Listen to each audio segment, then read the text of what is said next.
Друзья, у Исаии 44 в стихе 5 сказано нечто прекрасное.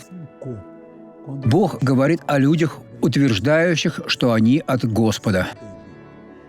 Один скажет «Я Господень», другой назовется именем Иакова, а иной напишет рукою своею «Я Господень» и прозовется именем Израиля.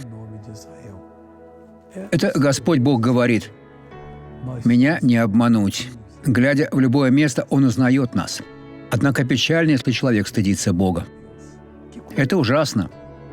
Говорить о Боге – это говорить о самом благородном существе, о нашем Отце, нашем Спасителе, с которым мы будем жить целую вечность. Теперь посмотрим свидетельство этого человека. Что с вами было? Боль в подошве стопы. Уже как долго? Около месяца.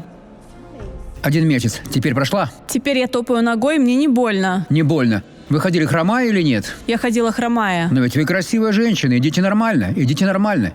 Не хромая. Идите. Бог вам поможет. Идите, идите.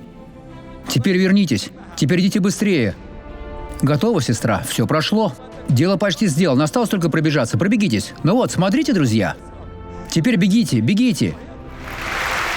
Все прошло, сестра. Теперь я помолюсь за вас, Бог. Я возлагаю свои руки на Писание, чтобы призвать тебя к этой жизни, чтобы ты направил свою силу в эту жизнь. Я посылаю это зло прочь. Я говорю, что Господь сейчас полностью изменит ситуацию. Как служитель Евангелия я говорю: зло, оставь этого мужчину, оставь эту женщину, убирайся во имя Иисуса. А вы скажите аминь. Хорошего дня.